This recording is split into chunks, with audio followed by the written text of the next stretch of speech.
श्रोताओं नमस्कार। महीने के आखिरी रविवार को प्रधानमंत्री नरेंद्र मोदी का मन की बात कार्यक्रम होता है, लेकिन क्योंकि प्रधानमंत्री अमेरिका के दौरे पर जा रहे हैं और आज महीने के तीसरे रविवार को वो लोगों से मुखातिब हुए अपने मन की बात कार्यक्रम से। आज इस कार्यक्रम पर बातचीत करने के लिए हमारे साथ स्टूडियो में उपस्थित हैं प्रोफेसर बच्चा बाबू, जो कि सेंट्रल यूनिवर्सिटी ऑफ जम्मू में department of mass communication and journalism में विभाग अध्यक्ष हैं। प्रोफेसर साहब, आपका कार्यक्रम में स्वागत है जी। आज उन्होंने शुरुआत में ये कहा कि मुझे अमेरिका जाना और लोगों का आशीर्वाद लेना है, और देखा जाए तो ये प्रोग्राम है ही लोगों का आशीर्वाद प्रधानमंत्री पर, जो लोगों के मन की बात लोगों तक पहुंचाते हैं, जन जन तक पहुंचाते हैं। आज प्रोग्राम की शुरुआत में उन्होंने जिक्र किया जो बिपरजॉय साइक्लोन आया है, गुजरात में काफ़ी तबाही हुई है, लेकिन फिर भी समय पर रहते जो कोशिशें की, कदम उठा लिए गए, उससे जानी नुकसान से हम लोग बच गए। तो आप आपदा की स्थिति में पहले से इंतजाम करने को कितना महत्वपूर्ण समझते हैं, जो कि भारत पिछले कुछ सालों से इस क्षेत्र में आगे होकर अपना काम कर रहा है? लगभग पिछले हफ्ता पूरे से पूरे जितने भी खबरों की दुनिया थी, इस खबरों की दुनिया में हम बार बार इस बात की आशंका लगा रहे थे, जिस मजबूती के साथ जो है बिपरजॉय जैसे चक्रवात जो है हमारे पश्चिमी तटों से जो नुकसान पहुंचाने की जो संभावना थी, और यही संभावना जो वहां के लोग रहने वाले हैं और उनकी जो उस प्राकृतिक आपदाओं से जो लड़ने की जो उनकी एक क्षमता है, उसको देखा गया है। और जिस तरीके से पूरा का पूरा जो है समाज डरा हुआ था इस प्राकृतिक आपदा को लेके, कमोबेश जो है उसको वहां के लोगों की जो है समझदारी, सूझबूझ और एक जिसको कहते हैं कि एक पहले से सतर्क होने की जो उनकी रणनीति रही, जिसकी वजह से बिपरजॉय जो है जानो माल की जितनी जो नुकसान लोग संभावित समझ रहे थे, उसमें जो है बिल्कुल वो ऐसा संभव नहीं हो पाया। और उन्होंने उस धरती के लिए कहा कि कच्छ ने तो भूचाल को, जलजले को सहा है और उससे उभर कर दिखाया, जब दुनिया ये सोच रही थी कि दोबारा से नहीं बच सकेगा ये शहर। बिल्कुल आपने सही कहा, हम सभी गवाह हैं कच्छ में जो भूकंप था, और उस भूकंप से जो लोगों की जो है नुकसान हुए थे, वो एक भरपाई कभी न करने वाली जैसी एक आपदा थी। और उसके बाद जिस हिसाब से जो है कच्छ अपने बल पे जो है खड़ा हुआ है, ये बहुत जो वहाँ के लोगों की जीवटता है उसको वो प्रतिबिंबित करता है। जी देखिए, भगवान ने, उस ईश्वर ने, उस अल्लाह ने हमें ढेर सारी नियामतों से नवाजा है, हवा दी है, पानी दिया है, जंगल दिए हैं, सब कुछ दिया है, लेकिन कभी कभी ये जो पानी है कितना भयंकर, कितना भयावह रूप ले लेता है कि जान पर आप बनती है और तबाही कितनी ज्यादा हो जाती है। और साथ ही साथ प्रधानमंत्री ने कैच द रेन अभियान का जिक्र किया कि हम बरसात के दौरान इतनी वर्षा होती है, पानी इतना ज़्यादा बरसता है, लेकिन वो पानी ज़ाया चला जाता है। लेकिन साल के कुछ ऐसे महीने भी होते हैं जब देश में सूखे की स्थिति आ जाती है। तो ये rain harvesting, catch the rain, rain को बचा करके रखना, ये पानी के महत्व को दर्शाता है। और मनुष्य की एग्जाम्पल ले लें कि जब हमारे पास बहुत ज़्यादा पैसा है तो हमें फिजूल खर्ची नहीं करनी चाहिए, बचत करनी चाहिए, ताकि कठिन समय में वो पैसा हमारे काम आ सकता है। तो उसी प्रकार पानी के संरक्षण की जो बात उन्होंने की, और जिससे प्रेरित होकर बहुत सारे इलाकों में डैम बनने पर लोगों में खुशी होती है, मानो कि बहुत बड़ा एक विजय पर्व हो। तो पानी के महत्व और इसका समय से संरक्षण करना, इसके बारे में जैसा कि हम लोग जानते हैं कि भारत की जो भौगोलिक विविधता है, वो भौगोलिक विविधता बहुत जिसको कहते हैं कि विषम है जी। उस विषमता की वजह क्या है कि भारत में आप जहां देखेंगे 6 महीना कई ऐसे इलाके हैं जो बाढ़ से डूबे रहते हैं जी, और कुछ ऐसे इलाके हैं जहां पे सूखा रहता है जी। तो इस तरह की जो भौगोलिक विषमता है, इस भौगोलिक विषमता में जो जल की कीमत, चाहे कहीं जल अत्यधिक है या कहीं जल नहीं है, इन दोनों ही सूरत में जो जल की कीमत है बहुत महत्वपूर्ण है। और इसके लिए जो है कैच द रेन जैसी जो योजनाएं हैं, हमें याद होगा कि जब अटल बिहारी वाजपेयी प्रधानमंत्री थे तो उन्होंने नदियों को जोड़ने की एक जो है बड़ी अनूठी पहल की थी जी। और उसका मेन जो उद्देश्य था, मेन उद्देश्य ही यही था कि जहां पे पानी ज्यादा है उन नदियों को कम रहने वाली जगह के साथ जोड़ दो, ताकि जो है पानी जो है जब वहां जरूरत हो तो वहां शिफ्ट हो जाए। और ये कैच द रेन भी उसी कड़ी में एक महत्वपूर्ण परियोजना है क्योंकि एक कहने की बात है ना कि हर गांव अपने पानी को संरक्षित करे, हर घर अपने पानी को संरक्षित करे। तो इससे क्या होगा कि जो हमारी भूमिगत जल है, ग्राउंड वाटर है, उस ग्राउंड वाटर के अभी हम लोग दिल्ली के बगल में आप सोनीपत पानीपत के में जानते होंगे कि वहां पानी ही नहीं है ग्राउंड वाटर, और जो वाटर टेबल है वो बहुत नीचे चला गया है। बिल्कुल।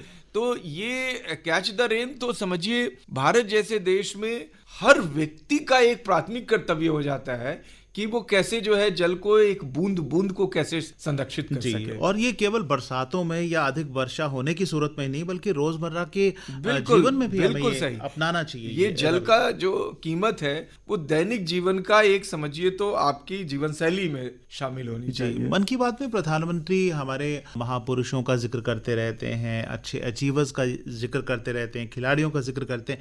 आज उन्होंने छत्रपति शिवाजी का जिक्र किया, जिनका हाल ही में हमने अभिषेक दिवस मनाया 350वां। तो महान पुरुष जो हमारे हैं, जिनके बारे में जिक्र कहीं कहीं मिलता भी है तो बड़ी बार उनको अनदेखा किया जाता है।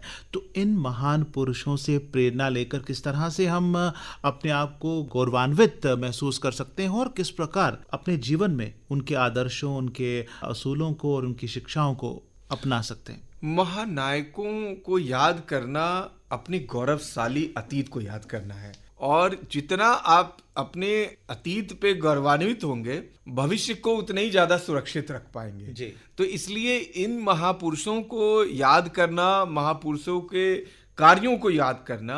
और आपने देखा कि आज एक गजब का संयोग ही था कि जहां एक तरफ छत्रपति शिवाजी की महाराज की बात हो रही थी और दूसरी तरफ जल संरक्षण की बात हो रही थी, और आपको इतिहास में के पन्नों में दर्ज है ये कि छत्रपति शिवाजी के प्रबंधन जो है उसमें उनको महारत हासिल थी। और जल संरक्षण को लेके आज भी जो है उनका जल दुर्ग, जिसको कहते हैं जल का किला, जिस समुद्रों से जो पानी जाती है वो बड़ा बेमिसाल का है। तो इस तरह के जो है महापुरुषों को याद करना, हम सिर्फ अपने उन महापुरुषों को याद नहीं करते हैं बल्कि उस गौरवशाली अतीत की जो महान उपलब्धियां हैं, जो स्थापत्य कला है, उनको भी हम सम्मान देते हैं। जी देखिए, महान पुरुष जो होते हैं वो हमारे लिए एक रास्ता बना के जाते हैं या एक कोई सिद्धांत या कोई लक्ष्य सेट करके जाते हैं जिसे हम अपने जीवन में अपनाते हैं और जीवन को आगे बढ़ाते हैं।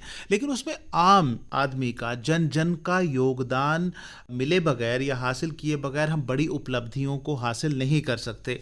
आज प्रधानमंत्री जी ने गिलहरी का जिक्र किया, जिसने राम सेतु के निर्माण में भगवान श्री राम का सहयोग किया था, और उनका कहना था कि ईमानदार प्रयास हो तो सफलता जरूर मिलती है, चाहे हम कितने छोटा ही कंट्रीब्यूट क्यों ना उसके लिए कर रहे हों। और उनका इशारा हमारे उस लक्ष्य की तरफ था जो हमने 2025 के लिए तय करके रखा है, भारत को टीबी मुक्त बनाने का। और उन्होंने एग्जाम्पल्स कितनी अच्छी दी हैं कि इसमें जन जन जुड़ रहा है, और आज की डेट में 10 लाख से अधिक जो टीबी के मरीज हैं वो अपनाए जा चुके हैं, उनको अडॉप्ट कर लिया गया है 85,000 अक्षय मित्रों द्वारा, और बच्चों का भी योगदान है। ये जो बच्चों में आप जज्बा देख रहे हैं कि टीबी को देश से खत्म करने के लिए जो हमने योगदान देना है, मैंने भी देना है, उसको आप किस तरह से इस जज्बे को देखते हैं? ये एक बहुत क्रांतिकारी बदलाव समाज में देखा जा रहा है। जिस हिसाब से टीबी जैसे या आपको कुष्ठ जैसे रोग थे, जिसको अगर घर में किसी को या गांव में पता चल जाए तो हम उसको बिल्कुल अकेला छोड़ देते थे और उनके लिए अलग से अपने हाल पे छोड़ देते थे। रहने खाने की व्यवस्था उधर आपको करना। लेकिन उनको गले लगाने की जो संकल्पना है, ये एक बहुत बड़ी क्रांतिकारी बदलाव है, और टीवी में भारत बहुत हद तक जो है सफलता प्राप्त कर चुका है। और प्रधानमंत्री का ये कहना कि 2025 में जो है टीवी मुक्त भारत की एक स्थापना की बात, ये दर्शाता है कि हम लगभग उस मुकाम तक पहुंच चुके हैं जहां हम, अगर लोगों की इसी तरीके से जन भागीदारी रही और उनको गले लगाने की जो एक जज्बा रहा, तो हम निश्चित तौर पे जो है इस लक्ष्य को प्राप्त करेंगे। जिसकी बात आपने गिलहरी की तुलना दी, ये बहुत खूबसूरत सा उदाहरण है कि समाज के हर तबके को किसी बड़े लक्ष्य को लेके जब आप उसके साथ जुड़ते हैं तो निश्चित तौर पे उस पर सफलता मिलती है। और इसी मन की बात में जिस हिसाब से छोटे छोटे बच्चों का टीवी के प्रति जो है, और टीवी को उन्मूलन और समाज में उनकी भागीदारी, वो देखो ना, उन्होंने जिक्र किया कि 7 साल की बच्ची है, 13 साल का बच्चा है, 11 साल का बच्चा है, और अपना गुल्लक जो है वो, बच्चों के लिए गुल्लक कितना प्रिय होता, प्यारा होता है, लेकिन वो गुल्लक दे देना, तो आप उस जज्बे को देख सकते हैं। इससे ये साफ शामिल होता है कि वो एक बच्चा जो है अपना समाज के प्रति जो जिम्मेदारी है वो किसको किस तरीके से निभा रहा है। तो एक मैं इसको इस तरह के जो जज्बे हैं और समाज में एक दूसरे के प्रति जो है एक जो सहभागिता है, ये एक अच्छे समाज में क्रांतिकारी बदलाव की तरफ जो है इशारा करता है। जी, और प्रधानमंत्री ये भी कहते हैं कि भारत की प्रकृति में, भारत के स्वभाव में, भारत की नेचर में ये चीज़ है कि उसे जो भी चीज़ अच्छी लगती है उसे अपनाता है भारत। अब देखिए ना, हम भारत को हम तहजीबों का संगम कहते हैं, तो अलग अलग समय पर अलग अलग लोग यहाँ पर आके बसे और आज वही यहाँ का अटूट हिस्सा बन गए हैं, हमारी संस्कृति का हिस्सा बन चुके हुए हैं।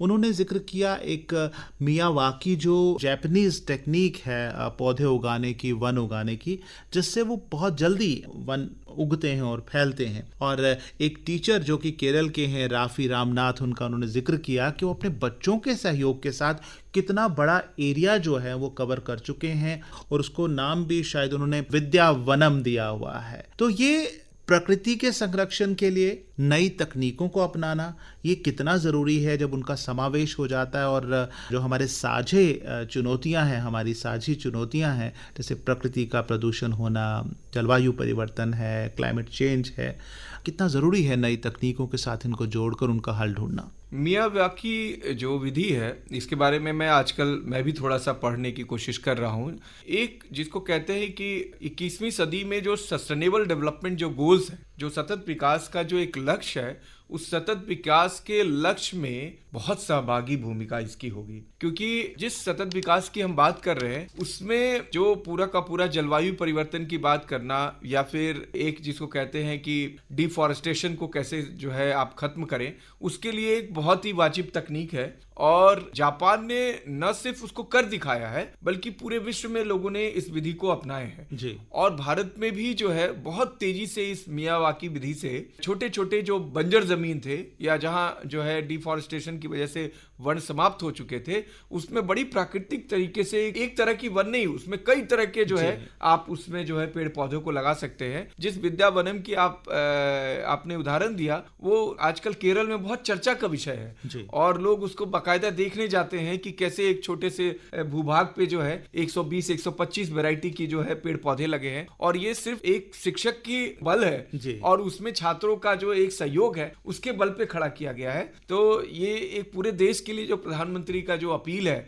कि इस विधि का इस्तेमाल करके हम अपने जो विकास की गति में हम बढ़ने के क्रम में जितने हमने पेड़ को नुकसान पहुंचाया है, हम उसको फिर से पा सकते हैं जी। और बड़े शहरों में खास तौर से, और गुजरात में भी और दूसरे प्रांतों में भी, उत्तर प्रदेश में लखनऊ के पास इसका जो है काफी इस्तेमाल किया जा रहा है जी। तो इस तरीके से जो है इसका इस्तेमाल पूरे देश भर में एक अभियान के रूप में होना चाहिए। प्रोफेसर साहब, बड़ी बार हम देखते हैं कि हमारे जीवन में या हमारे आसपास माहौल में अगर कोई कमी खामी है ना, तो उसे लेकर हम उदास हो जाते हैं, चिंता में डूब जाते हैं कि हम ऐसा नहीं है, नकारात्मक एक सोच होती है। लेकिन इसके साथ साथ ही प्रधानमंत्री हमेशा कहते रहे हैं कि कठिन परिस्थितियों में, अभावों में भी आपको पॉजिटिव सोचना है और जो आपकी शक्ति है उसका पूरा इस्तेमाल करके आगे बढ़ना है आपने। उन्होंने G20 जो J&K में आयोजित हुआ बैठक जो टूरिज्म वर्किंग ग्रुप की थी, उसका जिक्र किया और उसके साथ ही उन्होंने बारामूला की बात की। हमारे बारामूला में खेती तो होती रहती थी, लेकिन वहां पर, ये मुझे भी मालूम नहीं था, आज ही पता चला है कि वहां दूध की जो प्रोडक्शन है उसमें ये जिला जो है पिछड़ा हुआ था। लेकिन वहां के लोगों ने, वहां के नौजवानों ने हिम्मत की, आगे बढ़े और आज उनकी जो लाखों किलो के हिसाब से, लाखों लीटर के हिसाब से दूध का उत्पादन हो रहा है। और उन्होंने मीर सिस्टर्स डेयरी फार्म का जिक्र किया जो कि इशरत नबी ने किया है, और उसके बाद सोपोर के वसीम अनायत की बात की, आबिद हुसैन की बात की। पहले से ये सोचा जाता था यहाँ दूध होता ही नहीं है, हो भी नहीं सकता, तो बाहर से आयात करना पड़ता था। लेकिन हिम्मत की, कोशिश की और आज अपने आप में स्वावलंबी ये जिला है, बल्कि दूसरों को भी ये दूध दे रहा है। तो हिम्मत के साथ जतन करना, अपनी कमी को ताकत में बदलना, ये कितना जरूरी है और जो कि हमारे जीवन में भी काम आ सकता है ये अप्रोच। नहीं, एक न सिर्फ ये उस जगह के लिए, बल्कि इस तरह के उन तमाम देश भर के जिलाओं के लिए जो लोग ये सोच बैठे हैं कि शायद हमारे यहाँ ये किस्मत ने दिया ही नहीं है, या हम कर ही नहीं सकते हैं। ये बहुत खूबसूरत सा उदाहरण है। और जम्मू कश्मीर वाकई जो है दूध के लिहाज से एक बहुत फर्टाइल जगह है, लेकिन बारामूला जो है उनमें एक ऐसी सोच थी कि यहाँ दूध का उत्पादन नहीं हो सकता है। ये जो मीर सिस्टर जिनकी बात कर रहे हैं, इन्होंने वाकई जो है बहुत बड़ा लक्ष्य प्राप्त किया है, और इनसे प्रेरित होकर आज उस जिले में 500 से अधिक डेयरी फार्म है। ये अपने आप में बहुत बड़ी उपलब्धि है। और बारामूला के आसपास और भी जो डिस्ट्रिक्ट होंगे वो भी इनसे प्रेरित होंगे। और जो इस तरह के जो मिथक है, मैं इसको मिथक कहूंगा कि जो इस तरह के मिथक है कि हम कर नहीं सकते हैं, उस इच्छा शक्ति के अभाव को कैसे इच्छा बल में जो है उसने तब्दील किया, ये एक खूबसूरत उदाहरण। और आज आप देखेंगे कि भारत ने एक नई अप्रोच अपनाई है। पहले होता था आप पढ़ाई कीजिए, डिग्री ले लीजिए और उसके बाद लाइन में लग जाइए कि आपको सरकारी नौकरी लग जाएगी। लेकिन आज भारतीय युवा की सोच बदली है, स्टार्टअप का कल्चर है, खुद का काम करने में यकीन। आज मैं नौकरी के पीछे भागने के बजाय कुछ ऐसा काम करता हूं कि 4 और लोगों को, 10 और लोगों को काम दे सकूं। जी। और इसी तरह पहले क्या होता था, हमारे टाइम में कहते थे कि पढ़ोगे लिखोगे तो बनोगे नवाब, खेलोगे कूदोगे तो होगे खराब। लेकिन आज हम देख रहे हैं कि आज हमारे बच्चे खेलों में कितना नाम कर रहे हैं। और पिछले कुछ सालों में खेलो इंडिया की वजह से जितना बढ़ावा खेलों को दिया गया है, हमारे बच्चों की प्रतिभा की कोई कमी नहीं, अपार प्रतिभा है, लेकिन उनको मौका चाहिए होता है। छोटे छोटे शहरों से पहली बार इतने प्रतिभाशाली विद्यार्थी निकले हैं। देखिए जम्मू से, छोटे शहर से उमरान मलिक का जाना राष्ट्रीय स्तर पे, ये दर्शाता है कि प्रतिभाओं की कमी नहीं है, बल्कि संसाधनों का जो है छोटे शहरों तक जाना महत्वपूर्ण है। जी। और उन्होंने अभी वुमेन्स जूनियर एशिया कप की बात की, और मेंस हॉकी टीम में भी जो जूनियर एशिया कप वो भारत ने जीता, और शूटिंग में भी जूनियर वर्ल्ड कप जो था उसमें भी इंडिया की जो टीम थी वो पहले स्थान पर आई। और प्रधानमंत्री बता रहे थे कि जितने भी गोल्ड मेडल्स थे उनमें से 20% इंडिया ने जीते हैं। तो बहुत सारी ऐसी चीज़ें हैं जहां पर बच्चे आ रहे हैं। तो मैं आपसे ये पूछना चाहूँगा कि आज भी अगर किसी को ये लगता है कि खेलों को मैं अपना भविष्य बनाकर नहीं जी सकता, या तो उनको आप क्या कहना चाहेंगे? इन्हीं बदलाव को देखते हुए राष्ट्रीय शिक्षा नीति 2020 जो आई है, उस राष्ट्रीय शिक्षा नीति 2020 में पहले क्या होता था कि खेल जो है वो एक्स्ट्रा करिकुलर में आते थे। अब 2020 में इसको करिकुलम का पार्ट बना दिया गया है कि खेलेंगे बच्चे, उसका भी उनको नंबर मिलेगी, क्योंकि खेल में भी अपार संभावनाएं हैं। इसलिए जो है एक बहुत, इसको कहेंगे एक नई दिशा में प्रयास है कि जो गार्जियन के अंदर, जो अभिभावक के अंदर एक भ्रम था कि बच्चे अगर ज्यादातर खेल में इन्वॉल्व होंगे तो वो पढ़ाई में पीछे होंगे, उनको नंबर कम आएगा, उसी खेल का नंबर मिलके उनको जो है फर्स्ट और सेकंड बच्चे आ रहे हैं। तो इस तरह के बदलाव जो है बच्चों को और प्रेरित कर रहे हैं कि अपनी जो है मनपसंद की चीजों में वो ज्यादा इन्वॉल्व हो सके। जी। और खेलों की वजह से देश जुड़ता भी है। खेलों की वजह से बच्चे जो है वो गलत भावना सीखते हैं, टीम भावना जो होता है, टीम स्पिरिट जिसको हम कहते हैं, वो उनमें जागृत होती है। और दूसरा हम देखते हैं कि समाज में बुराइयां बहुत सारी होती हैं, नशाखोरी है। तो हम देखने में ये आता है कि जो बच्चे स्पोर्ट्स की तरफ इन्वॉल्व होते हैं, उनको अपने शरीर से प्यार होता है, अपने सेहत से प्यार होता है, उनके जीवन में एक लक्ष्य अल्टीमेटली अपने आप ही बन गया होता है कि मुझे ये करना है। वो मायूसी के शिकार नहीं होते पढ़ाई में, बेशक उनके अंक कम भी आए हों, और वो नशाखोरी से भी दूर। आज एक युवाओं के बीच में एक बहुत बड़ी समस्या, मोबाइल की बहुत बड़ी समस्या है, जिसमें बच्चे क्या है कि एकांतवास ज्यादा पसंद करते हैं, आइसोलेशन में रहना पसंद करते हैं, और लोगों के बीच में जो है घुलना मिलना, खेलना कूदना वो कम हो गया है। खेल जो है उनको सामाजिकता सिखाता है, सोशलाइजेशन सिखा देता है।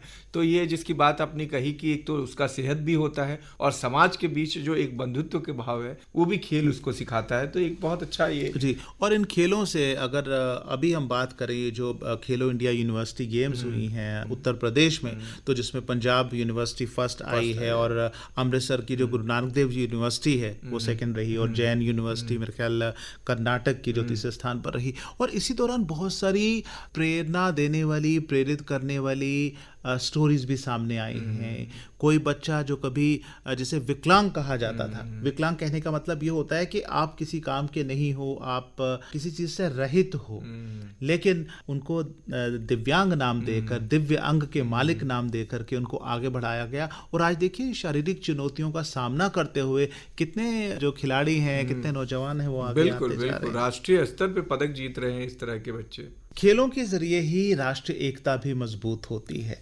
अलग अलग प्रांतों के बच्चे जब आपस में मिलते हैं, एक साथ मिलकर बैठते हैं, खेलते हैं, तो वो अपनेपन की भावना और एक दूसरे को जानने का भी मौका मिलता है। आज प्रधानमंत्री जी ने योग की भी बात की। अभी 3 दिन बाद हम योग दिवस मनाएंगे और प्रधानमंत्री ने कहा कि मैं यहाँ पर नहीं होऊंगा। आप क्योंकि अपने यूनिवर्सिटी में योग के भी इंचार्ज रह चुके हैं, वो काम भी देखते हैं, तो योग हमारे मन, हमारे शरीर, हमारी सोच, किस तरह उसको एक बेहतर भविष्य बनाने में, एक बेहतर व्यक्ति बनाने में और एक बेहतरीन जीवन के लिए योग कितना महत्वपूर्ण है।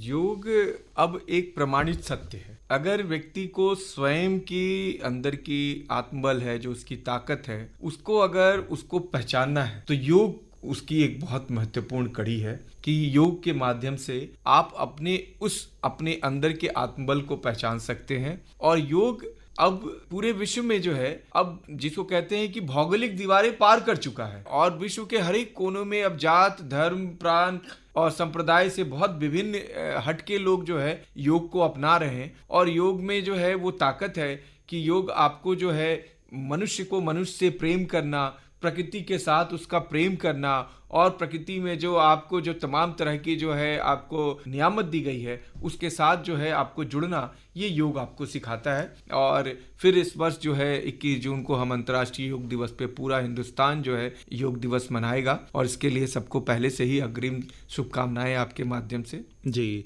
हमारा देश की अगर हम बात करें तो ये देश विविधताओं में एकता का प्रतीक है और उसका एक जीता जागता सबूत है। और मुझे नहीं लगता कि दुनिया में शायद ही कोई ऐसा मुल्क हो जितने इतनी ज्यादा विविधता होगी।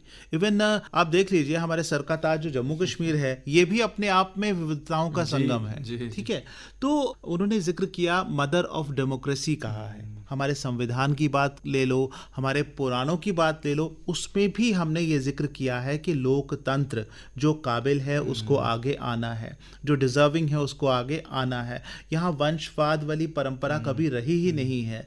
तो भारत का ये जो एक तो लोकतंत्र का मालिक होना या लोकतंत्र की जननी होना भारत को जो कहा जाता है, और साथ में भारत की ये सोच कि वसुधैव कुटुंबकम, यानी पूरे विश्व को अपना समझना और हर एक व्यक्ति की आज़ादी का ख्याल रखना, ये पॉइंट आज दुनिया को जोड़ने में किस तरह लाभदायक साबित हो सकते हैं या फायदेमंद साबित हो सकते हैं। पूरे विश्व में लोकतंत्र को लेके एक सबकी अपनी अपनी जो है विचार है, लेकिन जो भारतीय लोकतंत्र है वो बिल्कुल अलग सा लोकतंत्र है। भारतीय लोकतंत्र एक शब्द नहीं है, भारतीय लोकतंत्र एक जीने का जीवन शैली है जी। और इसीलिए ये जो डेमोक्रेसी बार बार जो हम मदर ऑफ डेमोक्रेसी कहते हैं, मदर ऑफ डेमोक्रेसी, वो शायद इसीलिए कहते हैं क्योंकि ये कोई दस्तावेज नहीं है, ये स्वयं से निकला गया अपने, जिसको कहते हैं कि आप एक स्वतंत्र समाज में जो जीने के जितने भी पैरामीटर हो सकते हैं उसको जो है जब आप जीते हैं तो उसको हम लोकतंत्र कहते हैं।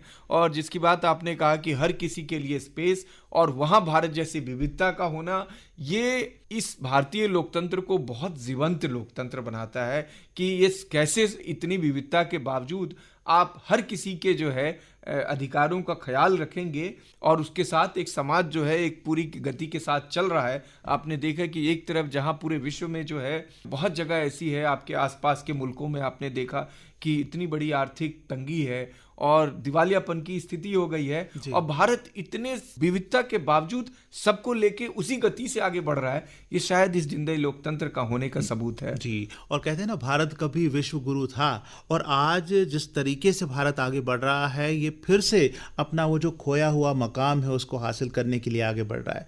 लेकिन ऐसा नहीं कि हम कह दें कि हम परफेक्ट हैं, हमेशा से परफेक्ट थे।